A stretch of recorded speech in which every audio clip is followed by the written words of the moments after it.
Selamat pagi teman Instiper dimanapun kalian berada. Apa kabar kalian semua? Semoga selalu dalam keadaan sehat walafiat dan tetap menerapkan 5M. Alhamdulillahirobbilalamin. Seperti janji kita dalam postingan kemarin, kita akan melangsungkan acara minggu, yaitu acara AIM, Alumni Instiper Menginspirasi. Hari ini sesuai yang sudah kita janjikan, kita akan live bersama Ibu Lisanti Cahyasiwi, salah satu alumni Instiper yang akan menginspirasi teman-teman Instiper dalam 1 jam ke depan. Sebelumnya saya ingin menyapa teman-teman yang sudah bergabung di IG Live pada pagi hari ini. Baik,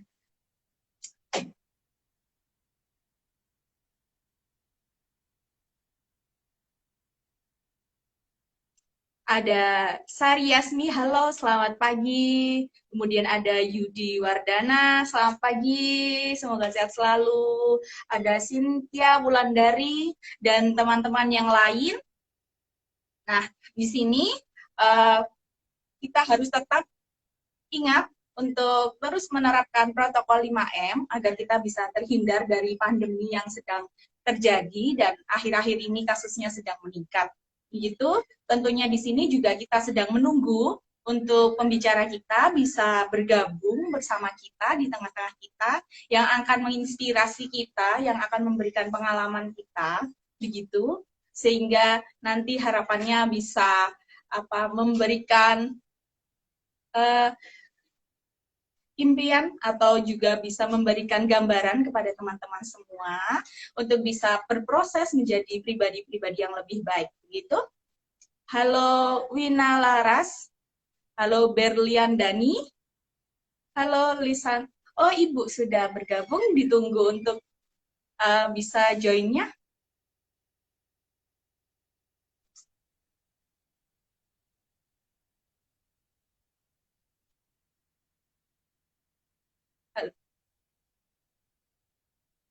Ya, ditunggu dulu ya bersama-sama sambil saya sapa-sapa juga teman-teman yang di sini sudah bergabung.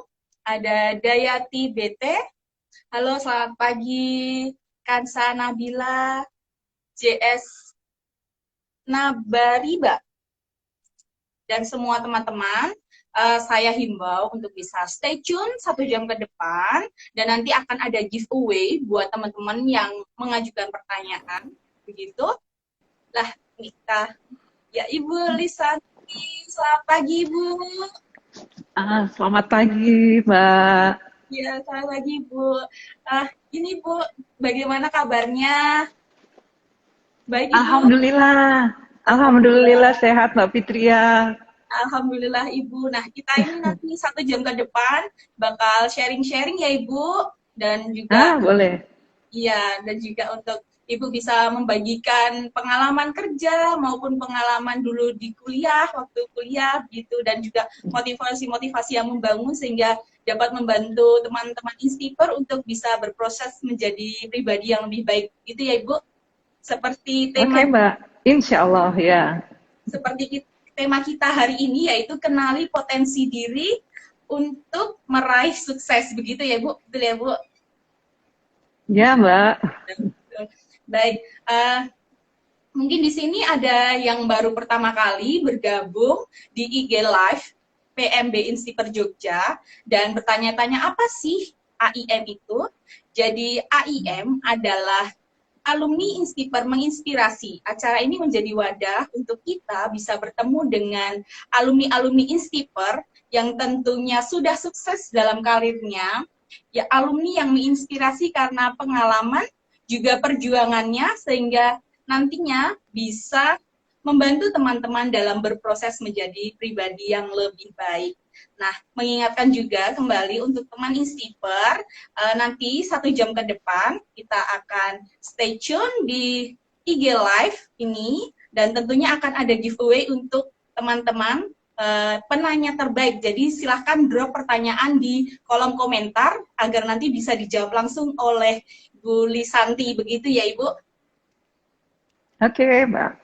Oke, baik Ibu. Oke. Nah, di kesempatan yang luar biasa ini tentunya teman-teman juga uh, bertanya-tanya, siapa Ibu Lisanti ini, begitu ya?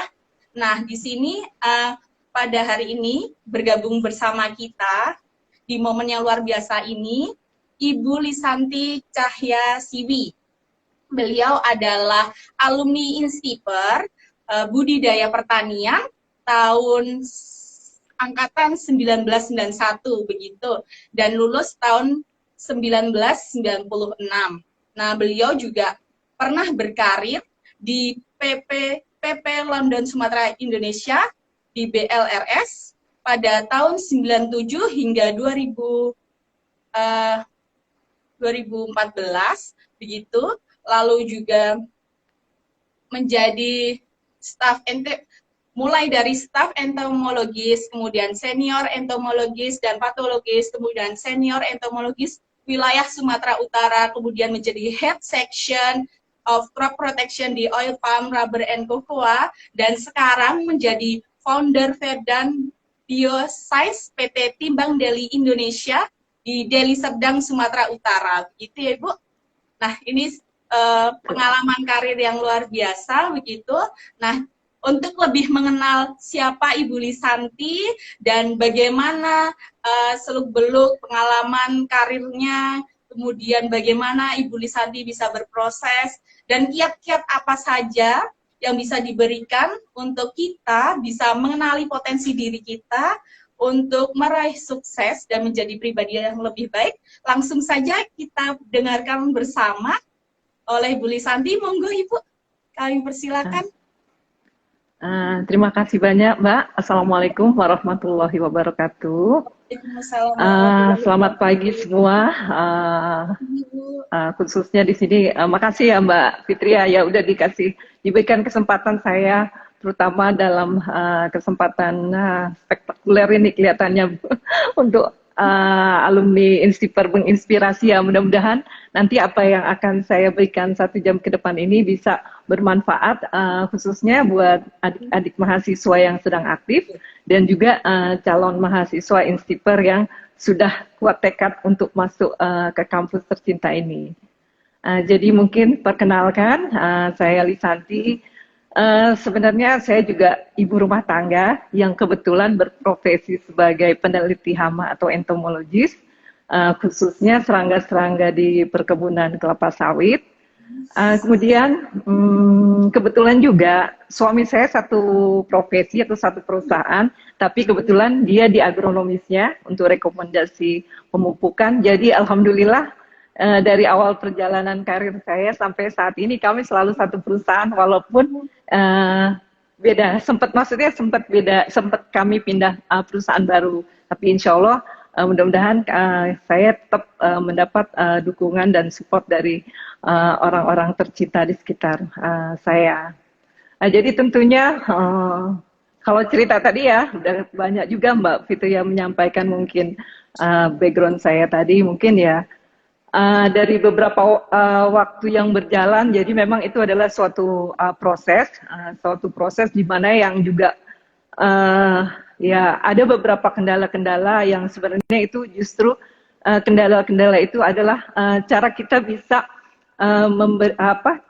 bisa mencari solusi untuk permasalahan-permasalahan yang akan kita hadapi selanjutnya. Jadi mungkin terkait dengan tadi mungkin yang berkaitan dengan yang mungkin Mbak Fitri atau kampus menganggap sukses gitu ya. Saya coba mengkaji atau mengkorelasikan lagi kejadian-kejadian awal di mana saya mulai lulus dari kampus Instiper tercinta ini. Jadi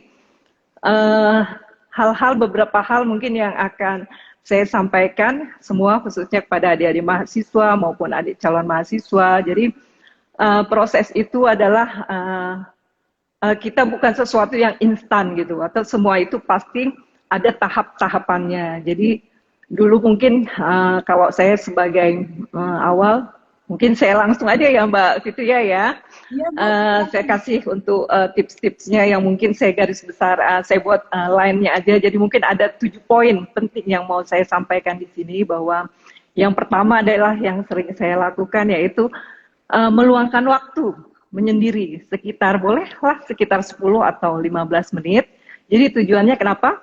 Tujuannya kita mengintrospeksi diri gitu. Jadi ini juga berlaku buat adik-adik mahasiswa khususnya ya kan. Coba tanya pada diri sendiri, apakah sifat atau kelemahan-kelemahan kita tuh apa aja gitu. Misalnya kita kurang percaya diri gitu, atau kita takut salah gitu ya kan, atau selama ini kita punya masalah sulit berinteraksi dengan orang lain, atau mungkin juga kita punya sifat yang suka telat dalam menghadiri misalnya acara-acara atau pertemuan atau janji dengan orang lain gitu.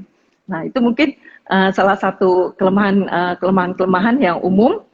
Kemudian juga mungkin ada juga kita mempunyai sifat yang selalu menuntut hasil yang sempurna gitu. Sebenarnya ini bagus, cuma pada tempat yang pas mungkin ya. Kalau mungkin tempat yang nggak pas, jadi nanti malah stres sendiri. Nah, kemudian juga mungkin sifat atau kelemahan kita yang lain itu adalah misalnya nih yang sering terjadi tuh menunda-nunda pekerjaan atau tugas. Saya yakin 100% di antara kita semua pasti ada kelemahan-kelemahan itu. Nah, sebenarnya dari kelemahan-kelemahan itulah yang sebaiknya kita hilangkan atau minimal kita kurangi. Nggak harus dihilangkan, tapi kita harus kurangin. Karena sebenarnya itu semua kelemahan-kelemahan yang mungkin ada dari beberapa adik-adik, poin yang sudah saya sampaikan di atas, itulah sebenarnya kunci kita untuk bisa meraih sukses di tahapan selanjutnya. Nah, setelah itu juga, jika kita udah tahu ya kan, sekarang apa yang harus kita lakukan? Yaitu selama ini saya mencoba melakukan hal-hal baru. Jadi kenapa kita harus mencoba melakukan hal-hal baru dengan kelemahan-kelemahan yang sudah kita punya tadi? Jadi tujuannya adalah untuk menambah pengalaman dan memahami permasalahan beserta solusi-solusinya atau penyelesaiannya. Jadi kalau dulu mungkin saya mencoba hal baru itu kalau di kampus waktu saya kuliah ya Mbak Fitria ya. Dulu kan mungkin kegiatan seperti kemahasiswaan itu seperti ada KSR, ada apa ya waktu itu Mapala, ada Menwa, ya Pramuka juga Mbak. Iya, masih ada ya, masih ada. Terus kalau dulu kan tidak merupakan kewajiban, saya nggak tahu sekarang kewajiban atau enggak ya. Iya, tetap Bu, tetap kewajiban buat mahasiswa. Enggak, tetap siswa itu wajib mengikuti atau boleh ada mahasiswa yang nggak mengikuti? Mengikuti Bu, salah satu UKM. Oh iya iya iya. Nah kebetulan waktu saya itu enggak, artinya itu memang ada yang bukan suatu kewajiban harus mengikuti. Cuma saya merasa bahwa saya kurang tadi, maka saya mencoba menambah kegiatan baru di luar materi-materi kuliah yang diberikan oleh dosen-dosen. Jadi kebetulan dari begitu banyak kegiatan kemahasiswaan, saya coba mengambil KSR PMI Unit 5. Mudah-mudahan masih ada juga, masih sama. Saya yakin karena saya juga ikut grup di situ juga sungguh menarik. Saya masih ikut gabung juga. Alhamdulillah saya memantau juga alumni KSR PMI Unit 5. Jadi kenapa saya juga memilih itu? Mungkin dari sekian banyak pilihan kelihatannya kok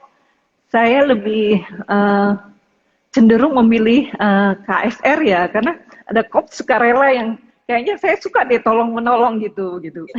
Dari itu memang jadi pengalaman juga gitu Mbak Fitria. Jadi seperti KSR itu kan dulu kalau ada kegiatan kampus seperti PKL gitu. Nah, saya selalu mendampingi mahasiswa-mahasiswa PKL. Nah, saat mereka melakukan aktivitasnya, jadi nanti ada yang pingsan, ada yang pusing. Saya udah standby itu dengan kotak obat P3 saya, apa yang harus saya kasihkan gitu, saya harus berikan ke mereka gitu. Dan jadi tempat ini curhatan mereka juga, keluhan-keluhan kalau misalnya mereka lelah, aduh saya agak pusing ini Mbak, oh ya udah saya kasihkan ini oh Mbak ini saya ada gatal kena serangga atau kena ulat, oh ya nanti saya siapkan obat-obatnya gitu. Nah, ternyata pengalaman-pengalaman merawat orang itu, wah baru aja kemarin saya Mbak kena ujian, 3 orang di rumah saya kena COVID semua, tapi beda-beda waktunya. Jadi saya lah yang juga merawat, jadi saya ingat, oh ini kok kayak saya dulu ingat merawat orang, jadi sekarang saya jadi harus dengan kondisi yang seperti ini kok saya harus merawat 3 orang gitu. Alhamdulillah semuanya sudah sehat.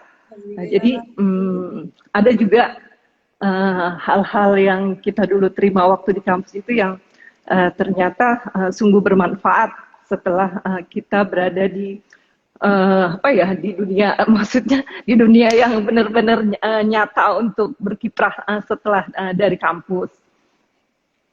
Nah, kemudian juga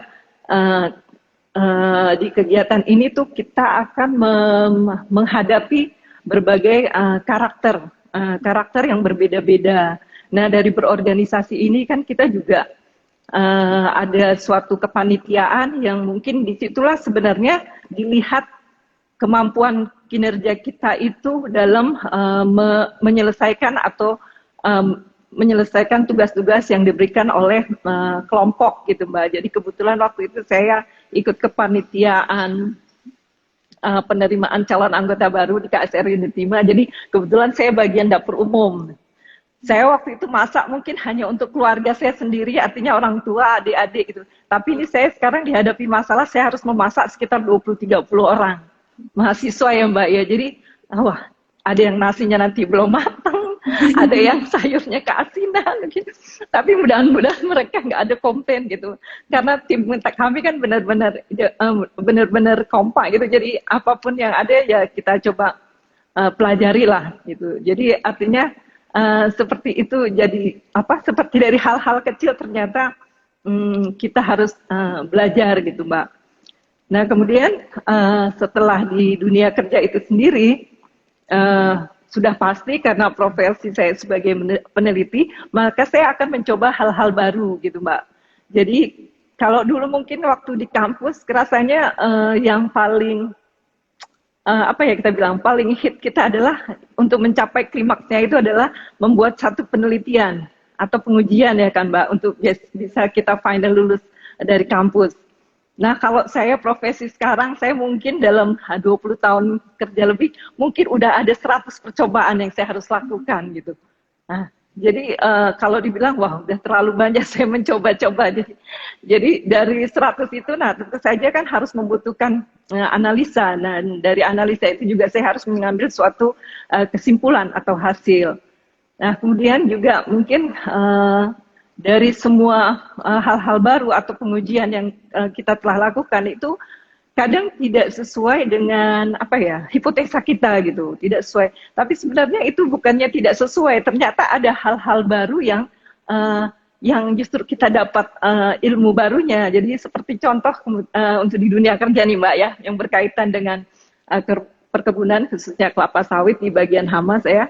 Jadi kalau adik-adik di sini mungkin pernah dengar ada Tito alba atau burung hantu, itu adalah predator hama tikus. Nah, jadi burung hantu ini saya dapat tugas untuk mengembangkan di wilayah Sumatera Utara dan Sumatera Selatan dalam pengujian saya. Kemudian saya coba lihat bahwa kan harusnya namanya sudah mengembangkan dengan mengintroduksi, menyediakan gupon-gupon atau sangkarnya di lapangan, kan tentunya harusnya terisi ya kan, dengan jumlah yang sama, dengan areal yang sama, luasan yang sama, jumlah gupon yang sama. Nah, tapi kenyataannya untuk wilayah Sumatera Utara itu yang ditempatin itu hanya mungkin ada cuma 20% atau 10% gitu. Sementara yang di Sumatera Selatan itu bisa mencapai 80%. Jadi dari situ saya bisa tahu loh, saya merasa gagal loh. Saya gagal yang di Sumatera Utara. Tapi saya bisa berhasil yang di Sumatera Selatan gitu. Seolah-olah ada kesalahan yang terjadi di saya ya kan. Tapi ternyata tidak. Ternyata memang lingkungan di Sumatera Selatan itu sangat mendukung untuk perkembangbiakan si hama tikus itu sendiri. Jadi populasi tikus di Sumatera Selatan itu jauh lebih banyak dibandingkan yang Sumatera Utara. Nah tentu saja predator ini berkaitan dengan makanannya gitu. Semakin banyak makanannya maka akan tertarik burung hantu untuk datang ke situ.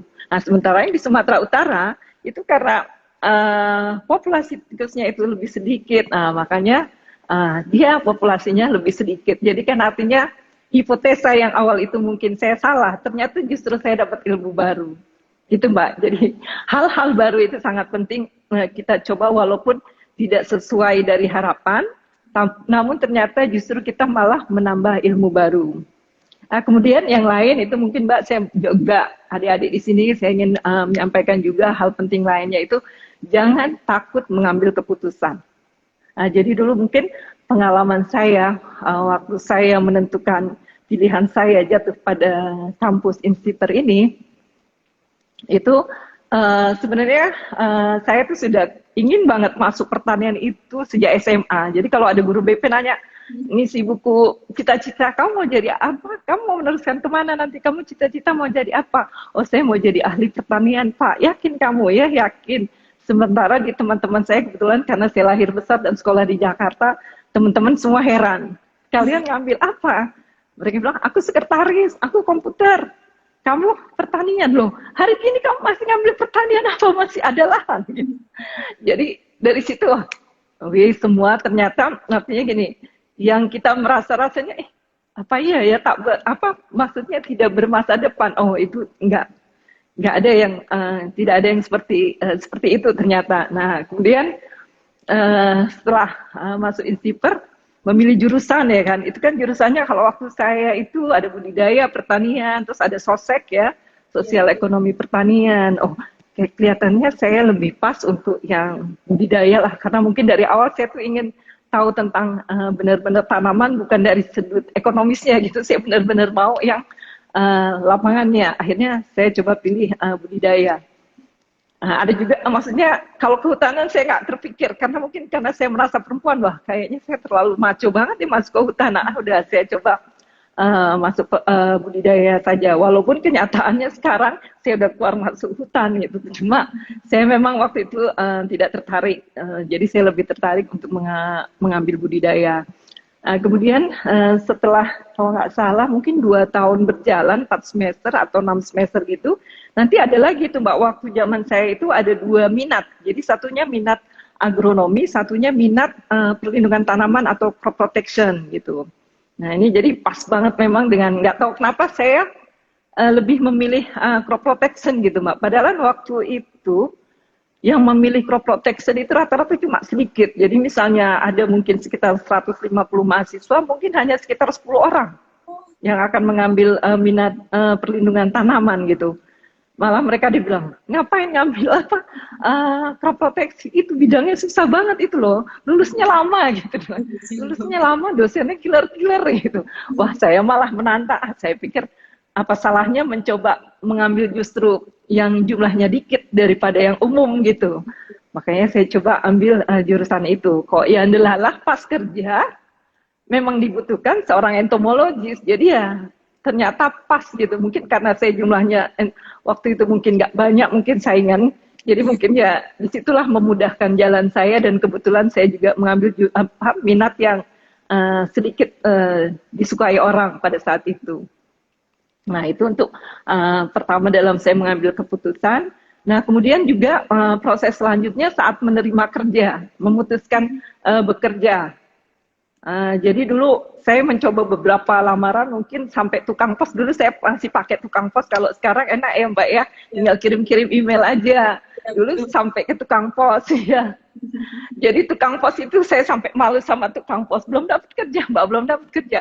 Seandainya banyak tawaran gitu, kebetulan udah banyak, saya juga mengikuti seperti yang di bank gitu, waktu itu kan lagi in-nya bank ya, waktu zaman saya berapa kali saya tes gitu kan Mbak, semuanya gagal. Pernah juga ke BRI, waktu itu BRI untuk staf penempatan seluruh Indonesia, giliran diwawancara saya gagal gitu.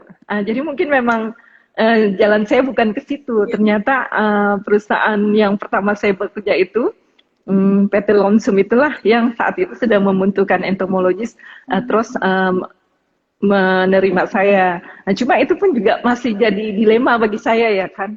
Bekerja, kebetulan PT Lonsum itu kantor pusat di Sumatera Utara ya Mbak waktu itu. Kalau sekarang mungkin udah ada di Jakarta juga, di Sumatera Utara bagian penelitiannya. Jadi udah jelas kalau zaman dulu orang untuk keluar Jawa itu sangat berat. Beda dengan sekarang, karena sekarang kan transportasi udah mudah ya, pesawat itu udah sesuatu yang lumrah gitu. Kalau dulu sangat langka orang naik pesawat itu, yang bukannya langka, maksudnya untuk kalangan kita dulu mahasiswa yang masih di Jawa, semua kerjanya semua banyak di Jawa, itu kayaknya kalau udah ke Sumatera, ke Kalimantan, aduh rasanya udah benar-benar masuk hutan itu Mbak Fitria. Jadi di situ pun uh, artinya mungkin semua orang banyak yang, kalau semua orang berpikir ngapain jauh-jauh gitu, ngapain harus ke sana gitu. Tapi saya enggak, saya malah saya justru saya pikir ini adalah sesuatu yang menantang lah. Artinya saya malah justru penasaran gitu. Nah akhirnya saya memutuskan untuk saya untuk bekerja di luar Jawa yang tentunya atas support dan dukungan dari orang tua, terutama ayah dan ibu, terutama bapak dan ibu saya. Kemudian saya juga berpikir juga ya, di sana kan tinggalnya di kebun ya kan, bukannya kota gitu. Nggak semua orang juga mungkin sanggup gitu. Ternyata pas saya sampai ke lokasi, alhamdulillah nggak seperti yang saya bayangkan gitu. Kalau biasanya cerita teman-teman, Kalimantan pasti hutan. Nah, ternyata pas saya dapat giliran, alhamdulillah saya bukan hutan-hutan kali gitu Mbak, karena masih dekat termasuk Perdangga kota dekat kecamatan gitu Mbak, jadi nggak terlalu jauh karena mungkin karena itu adalah posisi sebagai peneliti, jadi penempatannya lokasi tidak jauh dari kota. Nah, kemudian juga pertimbangan saya saat itu artinya dilema juga karena saya seorang diri, saya tidak ada family dan keluarga di Medan, dan juga kita perempuan ya kan, tentu itu sangat beresiko. Nah, tapi kenyataannya suasana di kebun itu ternyata sungguh berbeda gitu. Nanti mungkin saya ceritakan untuk hal-hal lain lagi kalau mengenai di kebun. Nah, selanjutnya untuk dunia kerja itu sendiri, jangan takut mengambil keputusan itu tadi. Nah, sebagai peneliti itu sebenarnya saya memang tugas saya, profesi saya untuk jangan takut mengambil keputusan. Karena apalagi saya banyak melakukan observasi, pengujian yang semuanya itu akan diminta kesimpulan atau keputusannya dari pengujian atau percobaan yang sudah saya lakukan selama ini di lapangan ataupun saat saya kunjungan. Jadi mungkin sebagai contoh, dulu pernah saya ada kunjungan ke kebun Kalimantan. Di saat itu adalah salah satu customer perusahaan saya sebelumnya, kebetulan penghasil kecambah. Jadi customer tersebut dia komplain dengan buah yang dihasilkan dari material yang kita jual saat itu. Padahal sebelumnya mereka tidak mengalami hal itu, tiba-tiba mereka mengalami hal tersebut. Jadi mereka kalau nggak salah itu ada kebunnya sekitar 30.000 hektar, jadi 30.000 hektar itu tanaman muda semua. Dari 30.000 hektar mungkin ada sekitar 11.000-nya itu yang mengalami buah kempet kalau dibilang. Jadi buahnya itu, buah kelapa sawit janjangnya itu tidak mengalami pertumbuhan sampai dengan normal, tapi dia tetap berukuran kecil. Jadi artinya tidak diserbuki oleh serangga penyerbuknya seperti Eladobius. Nah, jadi mereka komplain di situ, kenapa tiba-tiba kami tidak mendapatkan hasil yang maksimal gitu, sampai pabriknya itu tutup sendiri. Jadi saya datang ke sana sampai saya disandera, saya harus kasih keputusan. Saya harus kasih keputusan apa yang harus dilakukan untuk menyelesaikan ini selama dari kurang lebih 2 hari mungkin kunjungan. Nah, disitulah saya ambil keputusan, walaupun saat itu saya masih hanya melihat sekeliling lapangan saja waktu itu ya kan Mbak. Saya bilang, Bapak Ibu semua, kebetulan waktu itu ownernya langsung Mbak dari Singapura, langsung menemui saya, jadi saya diserang sekitar ada 9 orang Mbak. Saya sendiri perwakilan dari perusahaan, saya diserang 9 orang ini Mbak, timnya termasuk owner yang dari Singapura itu, atas mereka minta pertanggungjawaban saya yang mewakili sebagai perusahaan, kalau nggak mungkin mereka mau menyelesaikannya sampai lewat pengadilan. Akhirnya saya coba putuskan di situ bahwa oke Pak, sekarang gini aja, Bapak coba stop dulu semua kegiatan pengendalian hama Bapak yang menggunakan fogging chemical. Jadi mereka menggunakan fogging, menggunakan yang jelas itu adalah membunuh serangga polinator yang seharusnya ada di kebun mereka. Karena mereka baru-baru, tentunya sebenarnya mereka masih membutuhkan banyak. Tapi karena mereka ganggu dengan kegiatan mereka mau bunuh ulat, tapi ternyata yang dibunuh bukan ulat, tapi juga serangga penyerbuknya. Nah, dari situlah, terus akhirnya mereka setuju melepas saya, boleh kembali saya ke stasiun saya.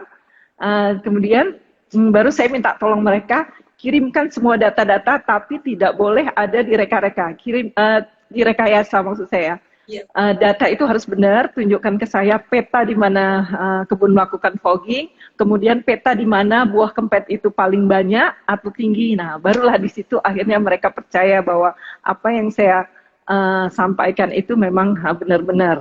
Malah sampai mereka sendiri perusahaan itu menawarkan saya beserta suami untuk bergabung di perusahaan mereka. Cuma saya bilang terima kasih atas kepercayaannya, mungkin kita cukup sebagai customer aja karena saya lebih memilih tetap stay di Sumatera daripada mungkin harus ke Kalimantan gitu sih. Itu mungkin pengalaman saya Mbak, yang saya memang harus jangan takut ya adik-adik semua dalam mengambil keputusan. Insya Allah semua itu pasti ada manfaatnya atau pasti ada keuntungannya dari kita. Kalaupun kita salah, tenang aja, masih ada waktu untuk merubah atau kita memperbaikinya. Kemudian yang poin yang lain yaitu bergaul dengan orang-orang baru. Nah, bergaul dengan orang-orang baru ini sebenarnya adalah modal awal kita agar kita tuh justru banyak dikenal orang.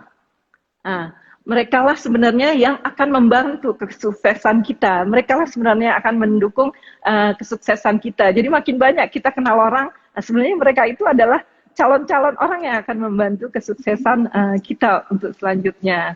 Jadi mungkin kalau di kampus dulu gitu Mbak, kalau di kampus saya senang, saya coba gitu bergaul dengan rekan-rekan yang di luar jurusan, bukan jurusan saya. Kemudian juga saya coba bergaul dengan kakak-kakak kelas. Mungkin di sana ada Bu Idum. Sampaikan salam saya. Dia adalah termasuk kakak kelas yang sering saya jadikan curhatan untuk mengenai crop protection waktu itu. Karena dia adalah senior saya waktu itu di sana, Bu Idum. Jadi sampai saya pun meminjam skripsi beliau untuk penelitian saya pinjam sampai berapa lama, sampai Mbak Idumnya akhirnya mana balikin lagi deh Santi. Sampai saya lupa ditagih. Kemudian juga saya coba menjalin hubungan atau bergaul dengan ya pegawai-pegawai kampus di tempat kampus kita, sampai dengan juga office girl-nya juga, untuk penjaga lab-nya juga saya coba bergaul dengan mereka. Jadi sebenarnya ini adalah keuntungan saya pada saat saya melakukan penelitian. Jadi ternyata semua orang itu ternyata membantu gitu, membantu saya. Jadi terima kasih sekali, sebenarnya itulah dari kampus sendiri ternyata secara tidak langsung, bukan dari harus kampus ini ke kita, tapi kita sendirilah yang mencari. Nah kemudian saat masuk kerja itu bergaul dengan orang-orang baru sebenarnya saat masuk kerja ini adalah merupakan awal-awal yang sulit bagi saya, karena budaya di kebun itu berbeda dengan budaya umumnya orang-orang yang berada di kota gitu ya Mbak ya. Karena mereka juga, saya menghadapi tingkatan umur yang berbeda, background yang berbeda gitu.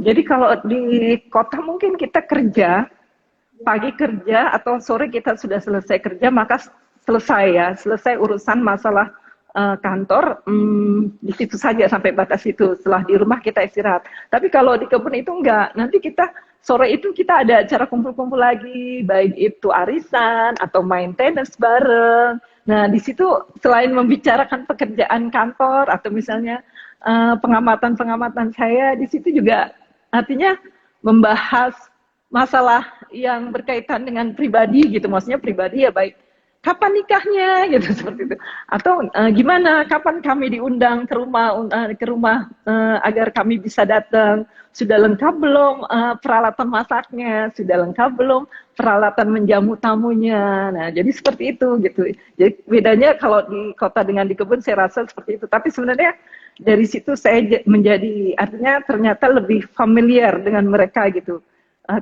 Hubungan kekeluargaan kita menjadi lebih dekat gitu Mbak. Nah kemudian juga saat di dunia kerja bergaul dengan orang baru, ini juga tuntutan profesi. Kebetulan karena profesi saya harus berkolaborasi dengan divisi-divisi lain, dengan customer juga, karena kita banyak mengeluarkan untuk produksi kejambah, juga dengan petinggi-petinggi kebun, dan juga dengan konsultan. Jadi semua itu mereka mempunyai karakter yang berbeda. Jadi Jadi secara umum seperti ini Mbak, misalnya saya harus melakukan beberapa pengujian di kebun, maka saya harus meminta bantuan orang kebun. Misalnya mereka menyediakan tenaganya atau materialnya, nah, itu saya harus bekerja sama dengan mereka agar mereka merasa kehadiran saya tidak mengganggu pekerjaan rutin mereka. Nah, kemudian juga dengan customer juga gitu, kita harus coba jaga hubungan. Jadi bukan cuma sebatas itu, kadang yang di luar lain kalau ada yang mungkin sama hobi atau apa, uh, kita coba arahkan agar mereka itu tetap tertarik dengan kita, mau kita hubungin gitu, dan mereka tidak merasa jenuh dengan kita kalau misalnya kita membutuhkan suatu informasi dari mereka. Nah, kemudian juga dengan seperti konsultan itu sendiri, jadi kebetulan selama 20 tahun saya bekerja, ada sekitar mungkin 6 konsultan yang sudah saya coba hadapi, mulai dari yang dulu orang dari entomologis Pakistan yang dia kebetulan Dr. Seth itu adalah orang yang pertama melepaskan Elodobius di Indonesia sekitar tahun 1980. Alhamdulillah saya masih bisa jadi anak didik beliau saat itu. Kemudian juga ada entomologis dari UK, dari KB, Dr. Wood, ada Dr. Julie, itu semua expert-expert di bidang baik patologi dan entomologis. Alhamdulillah di situ saya juga mencoba bergaul dengan mereka karena tujuannya kenapa? Saya ingin mengambil atau mendapatkan manfaat ilmu yang mereka punya, expert itu seperti apa gitu, pemahaman mereka. Nah, saya coba, jadi mereka lah yang membimbing saya sehingga saya bisa banyak artinya ilmu dari mereka banyak yang akhirnya saya aplikasikan. Oh benar ya. Terus kalau kadang walaupun ada yang kadang nggak benar juga, saya pasti akan menyampaikan, oh kamu nggak benar, saya yang mendapatkan hasil seperti ini, coba kamu bandingkan lagi. Nah seperti itu. Jadi artinya logika kita, pengetahuan kita di situ semakin bertambah. Jadi dan konsultan itu sendiri karakternya berbeda ya. Mereka ada yang sifatnya keras, yang ada orangnya harus on time. Nah itu saya mempelajari banyak hal dari mereka. Ada yang hobinya duren gitu. Saya harus menyediakan duren. Kalau perlu kita bikin duren party, saya bilang duren party, atau kita bikin bakar-bakaran demi menyenangkan mereka dan keluar ilmu dari mereka bisa kita serapnya, dan itu sangat bermanfaat bagi saya. Nah itu mungkin kaitannya dengan bergaul dengan orang-orang baru. Kemudian hal yang penting lainnya mungkin adik-adik juga harus tahu di sini adalah coba kita mengikuti seperti seminar, workshop atau kegiatan positif lainnya. Nah, jadi kalau di sini tujuannya kenapa? Tujuannya adalah kita mengupgrade pengetahuan kita di luar kampus atau di luar institusi. Jadi kalau saya mungkin di luar perusahaan ya, itu penting sekali. Dan saya lihat juga saat ini udah ada Zoom meeting itu, ada Zoom, banyak seminar-seminar yang ditawarkan. Coba itu diikutin aja. Dulu waktu saya mungkin nggak ada seperti itu ya. Jadi kalau waktu itu saya coba mengikuti seminar-seminar kakak kelas yang mereka sering ngajak saya, wah itu saya biasanya ikut. Biasanya saya coba ikut. Walaupun ibaratnya saya masih nggak dong juga atau masih lama pemahaman saya, tapi saya coba bagaimana mereka tampil, bagaimana mereka menghadapi pertanyaan-pertanyaan dosen yang kadang ya ada yang mudah, tapi ada yang memojokkan gitu, ada yang sampai mau pingsan rasanya di depan. Jadi saya coba memahami karakter mereka dan gimana ya caranya menghadapi misalnya dosen-dosen yang killer itu. Ternyata justru asik gitu mempelajari karakter yang berbeda-beda gitu. Jadi kalau dapat dosen yang misalnya agak killer, jangan banyak kita omong, banyak dengarkan apa yang dia minta. Jadi kadang mereka itu nggak terlalu ingin omongan kita yang terlalu banyak, tapi tidak berbobot. Jadi kalau kita merasa nggak sanggup, udah bagus kita cerna dulu apa keinginannya, begitu memang kita bisa jawab, kita jawab seperlunya. Kalau memang kita nggak bisa, bagus kita bilang kita memang tidak bisa, atau kita akan mempelajari itu jawaban yang untuk orang-orang yang mungkin sifatnya mereka agak menuntut sempurna gitu. Jadi kita coba walaupun kita banyak kekurangannya.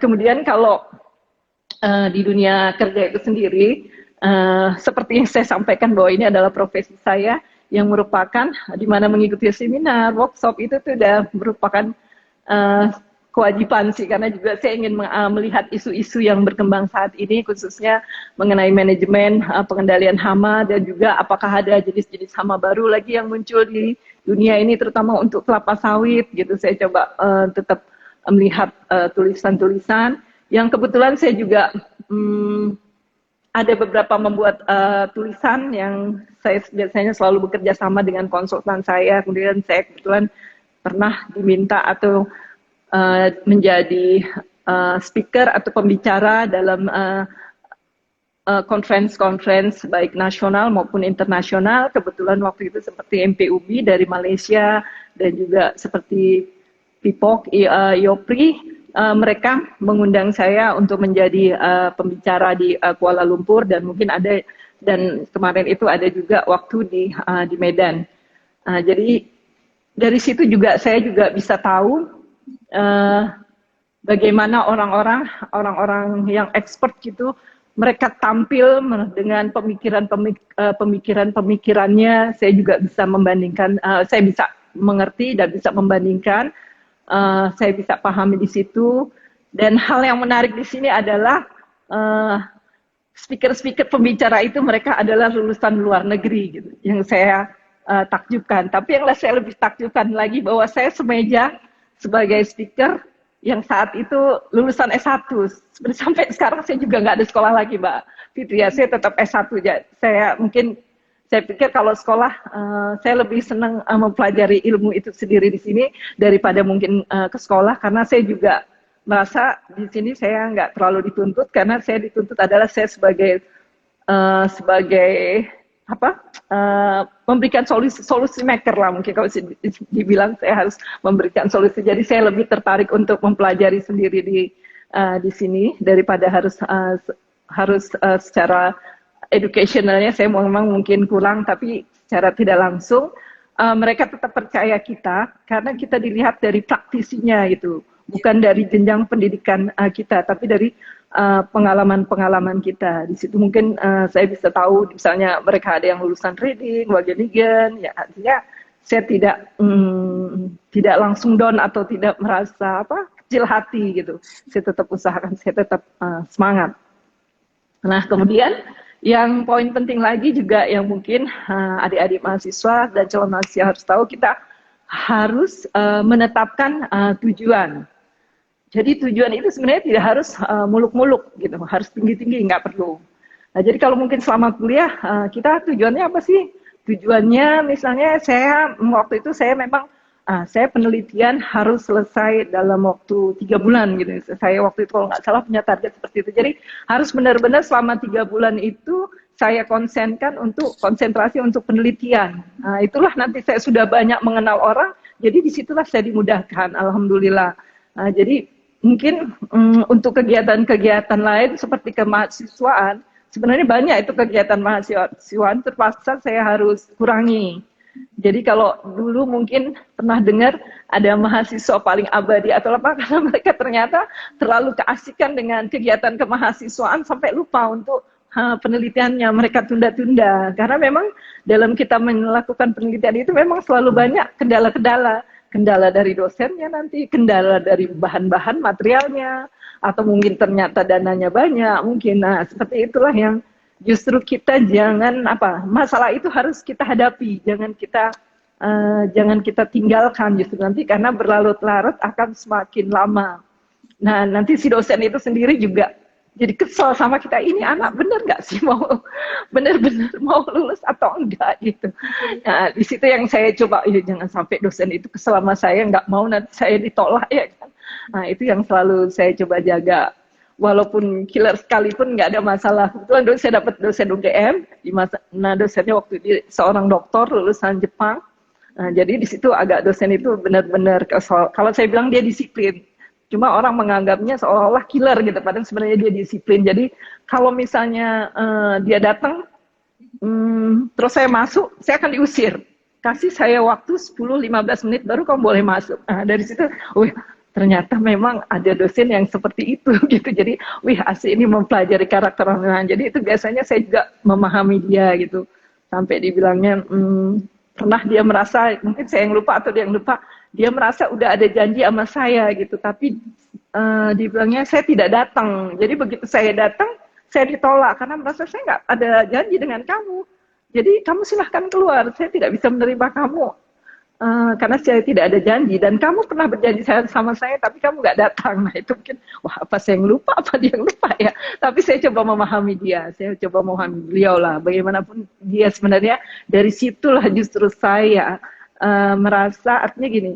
Oh, ternyata mungkin itulah kelemahan saya. Orangnya mungkin mencela-mencela, nggak dengerin apa yang dibilang dia, jadi meremehkan. Jadi sehingga itulah kerugian saya gitu. Nah dari situ saya coba belajar pengalaman sehingga begitu di dunia kerja itu kita ternyata menghadapi yang lebih kejam dari itu pun banyak gitu. Sampai saya ibaratnya diancam mau diusir dari lokasi itu pun udah biasa bagi saya.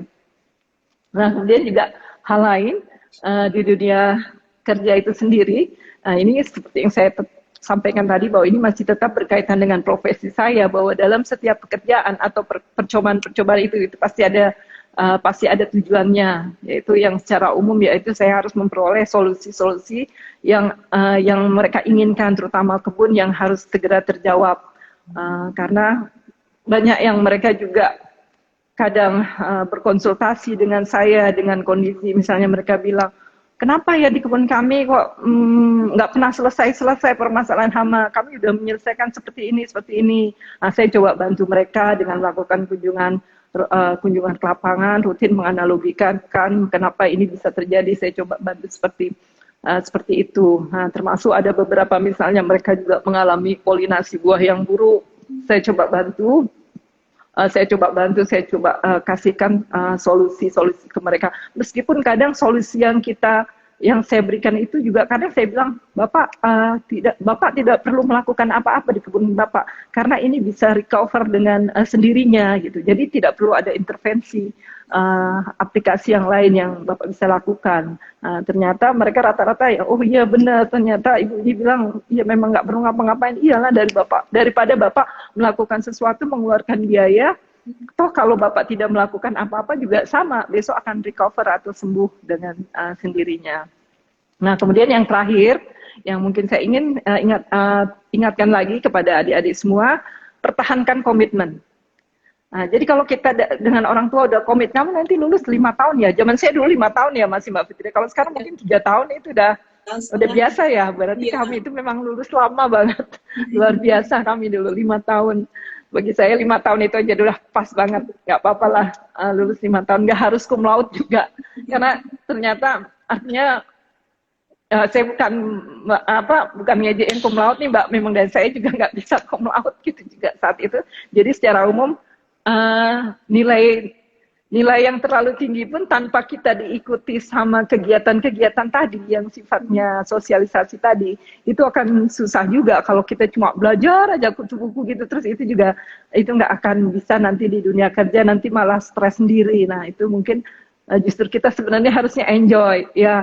Kalau nilai misalnya jelek nggak usah stres-stres banget, besok ada waktu untuk memperbaikinya. Yang penting kita udah standar tapi kita punya pengalaman lain gitu yang lebih daripada mungkin orang-orang yang selama ini bagus secara teoritis karena mereka mempunyai nilai-nilai yang bagus. Jangan patah semangat, nanti dengan berjalannya waktu insya Allah semua bisa kita pelajari. Nah, jadi komitmen itu penting. Itu tadi setelah lulus 5 tahun saya waktu itu terus saya nanti setelah lulus saya mau mencoba ada tambahan kursus lain seperti bahasa Inggris dan juga kursus komputer. Jadi kalau sekarang mungkin nggak perlu kursus komputer karena memang udah jago-jago semua, memang hariannya udah pakai komputer kan ya Mbak. Zaman saya dulu komputer cuma untuk nulis skripsi aja itu pun kami masih belajar, aduh pusing banget komputer. Tambah lagi kalau mau menganalisa data itu kami masih minta tolong siapa ya dulu kalau nggak salah namanya Pak Paiman apa ya, zaman saya dulu Mbak, dia jagonya untuk menganalisa itu sampai meminta tolong dia gitu. Kalau sekarang kan mungkin sudah bisa dianalisa, ada program-programnya ya kan, udah ada, lebih mempermudah kita lah. Dulu memang luar biasa.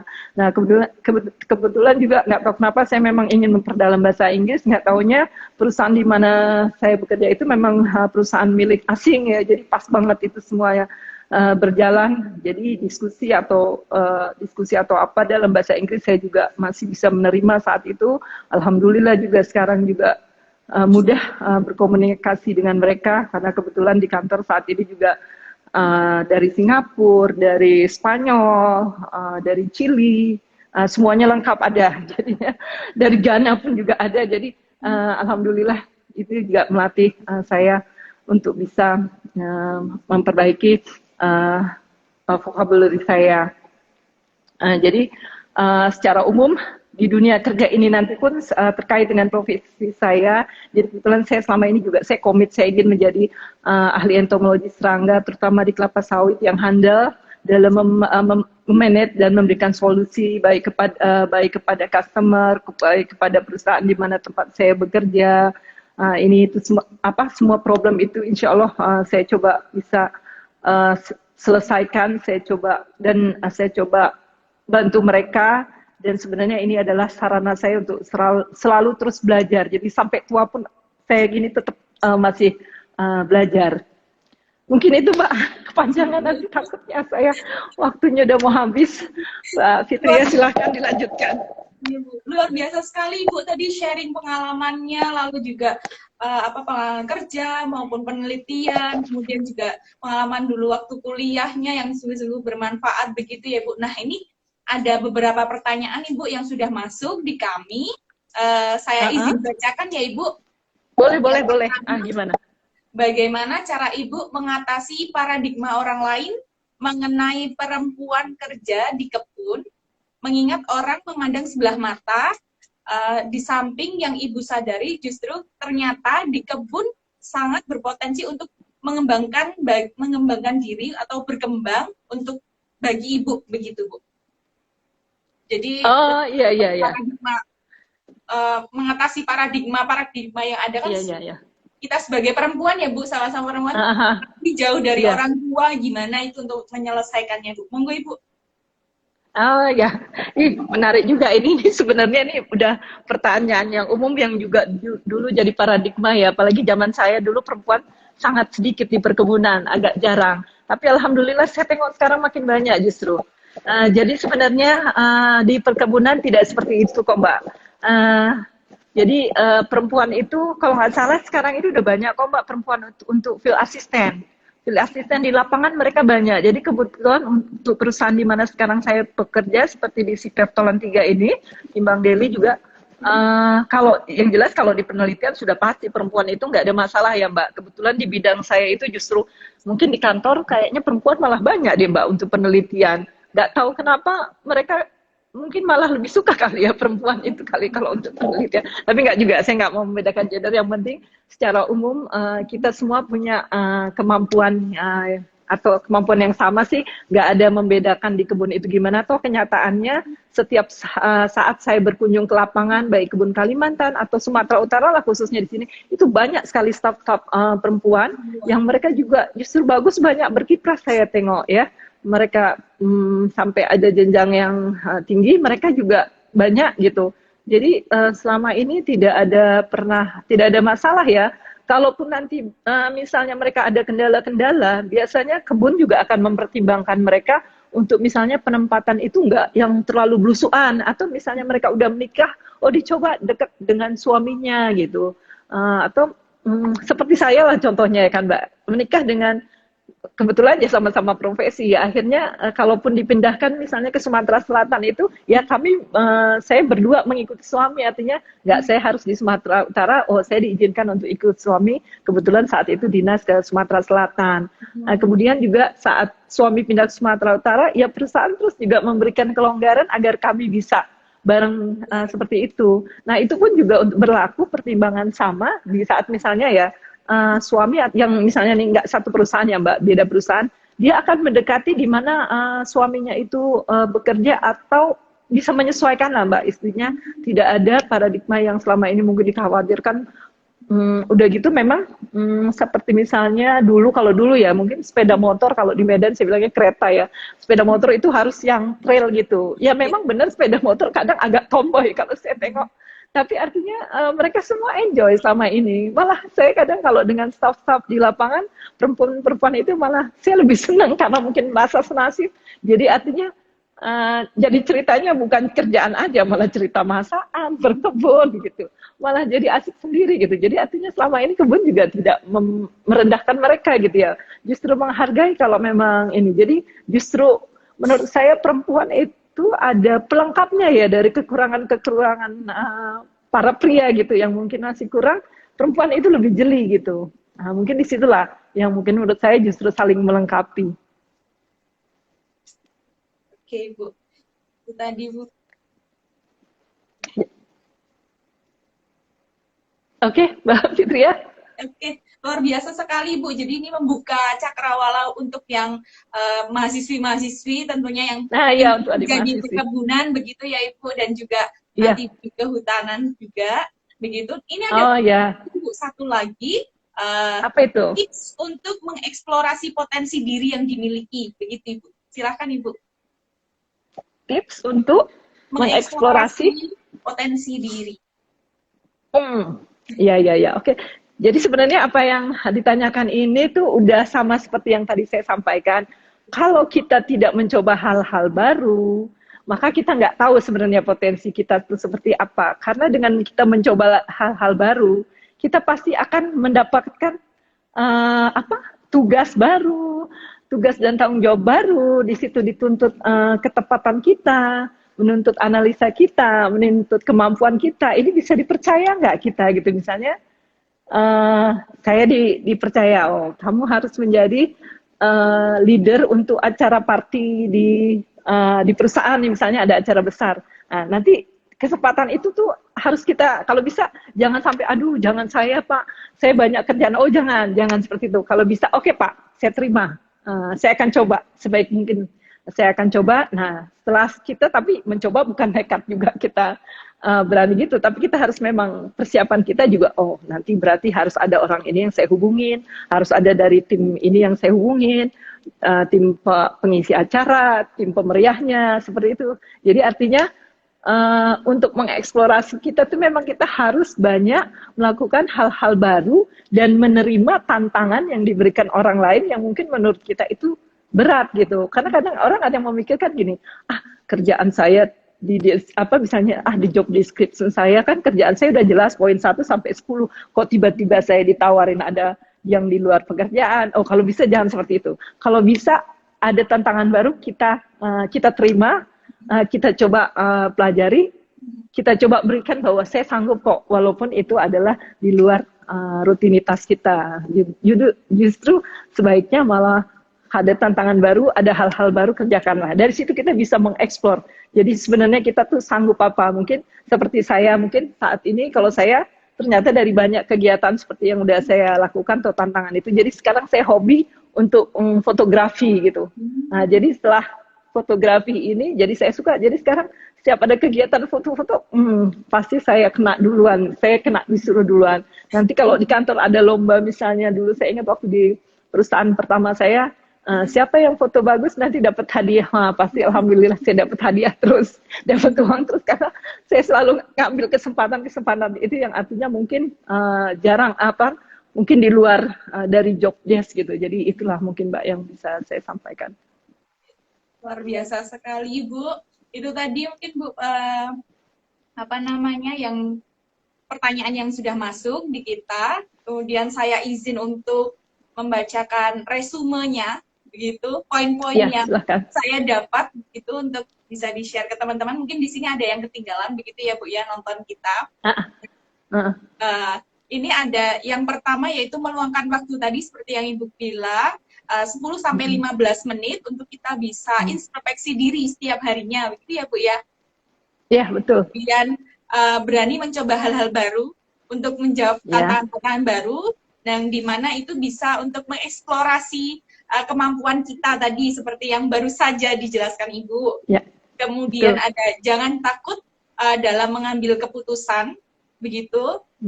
Lalu kemudian bergaul dengan orang lain, orang baru, tentunya ini untuk gunanya membangun relasi, begitu ya Bu? Iya, betul sekali. Ya, betul. Nah, yang selanjutnya yaitu terus mengembangkan diri, bisa mengikuti seminar, kemudian juga Zoom meeting kalau untuk sekarang, kemudian siap untuk selalu menghadapi masalah, jangan sampai ditunda-tunda begitu. Dan yang terakhir mempertahankan komitmen. Nah, ini yang sering kecolongan Bu biasanya karena komitmennya belum kuat, jadinya nanti pasti banyak yang naik turunnya begitu ya Bu ya. Betul. Nah, tadi ada kutipan yang saya highlight begitu dari Ibu, yaitu untuk menjadi seorang ahli di bidangnya haruslah konsisten dan komitmen, begitu Bu, betul? Iya, betul. Ya, betul Ibu. Nah ini sungguh luar biasa sekali sharingnya dari Ibu. Ini sangat memotivasi kita dan untuk teman-teman Instiper dimanapun kalian berada. Nah ini ada mungkin sepatah dua patah dari Ibu untuk bisa lebih memotivasi teman Instiper biar kuliahnya makin oke, atau untuk bisa bergabung dengan Instiper jadi nggak ragu lagi. Boleh Ibu, silahkan. Oke. Oke, buat adik-adik semua, khususnya adik-adik mahasiswa ya yang sedang aktif, saran dan pesan saya bahwa yang pertama adalah manfaatkan benar timing atau waktu kalian saat kalian kuliah di kampus Instiper tercinta ini dengan sebaik-baiknya. Serap ilmunya, serap materinya, serap praktek, saat praktek-praktek lapangan itu benar-benar kalian serap. Dan pengalaman-pengalaman kalian selama kuliah itu seraplah. Kemudian yang paling penting itu adalah kita bersosialisasi lah. Jadi berusaha bergaul dengan lingkungan sekitar, itu sangat penting. Kemudian yang kedua saran saya bahwa adalah kejujuran, kemudian kemauan kita untuk selalu belajar atau mempelajari hal-hal yang baru, itu adalah merupakan modal terbaik agar kita diterima dimanapun, apalagi nanti saat kita bekerja. Karena ternyata pintar saja itu tidak cukup, jadi ternyata harus ada lebih yang lain. Kemudian adalah selain kita meminta doa langsung kepada Allah, kita mohon juga doa dan dukungan dari keluarga-keluarga tercinta kita seperti ayah atau ibu. Kebetulan kalau mungkin seperti saya juga suami, nanti kalian menikah ya kan, agar kalian itu sangat penting gitu, karena itu untuk memantapkan perjalanan karir kalian yang akan kalian lalui agar itu bisa dipermudah. Kemudian untuk adik-adik calon mahasiswa, mantapkanlah langkah kalian. Dan keputusan kalian, jangan ragu atas pilihan kalian untuk menuntut ilmu, baik itu perkebunan, pertanian, kehutanan di kampus Instiper, karena sungguh kampus Instiper itu sangat berbeda dengan yang lain. Jadi kalau di Instiper itu kita bisa langsung to the point kepada kondisi lapangannya, bukan artinya tidak melulu pada teori-teori saja. Itu yang mungkin sangat menarik kuliah di kampus Instiper. Kemudian saya yakin pilihan kalian ini sudah tepat, karena dunia perkebunan atau pertanian itu jauh lebih safe atau lebih aman dari guncangan perekonomian, dan itu sudah terlihat sampai saat ini.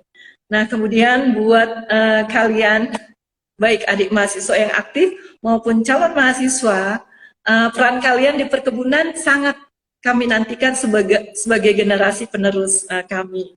Mungkin itu Mbak. Oke, baik, luar biasa sekali. Nah ini serangkaian kita pada hari ini sudah kita lalui bersama banyak pelajaran dan juga pengalaman yang diambil dan mungkin juga bisa ditiru dan dimodifikasi oleh teman-teman yang ada di sini, sehingga harapannya ke depan teman-teman kita bisa lebih sukses begitu ya Ibu, sukses di karir. Ya. Nah kami juga mengucapkan terima kasih banyak kepada Ibu Santi yang sudah meluangkannya untuk berbagi bersama kita, untuk sharing pengalaman kerja, juga pengetahuannya, juga memberikan motivasi kepada kita semua.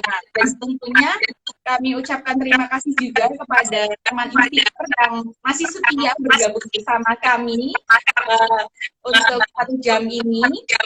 Nah, tibalah di acara kami akan mengucapkan terima kasih sekali lagi dan mohon maaf jika banyak kekurangan Bu begitu dalam memfasilitasi untuk sharing hari ini. Begitu harapannya nanti ke depan bakal ada acara-acara yang pastinya lebih menarik. Ibu juga bisa untuk kami undang berbagi kembali begitu ya Ibu. Ya. Silakan, Mbak, boleh dengan senang hati. Ya baik, terima kasih Ibu. Semoga sehat selalu. Kami mengucapkan terima kasih dan jangan lupa Sabtu depan jam 9 tentunya kita tunggu untuk teman-teman bergabung di AIM Permi Inspirasi jam 9 gitu. Sampai jumpa minggu depan. Wassalamualaikum warahmatullahi wabarakatuh. Salam sehat, salam sukses untuk kita semua. Terima kasih Ibu Lisanti. Terima kasih teman-teman.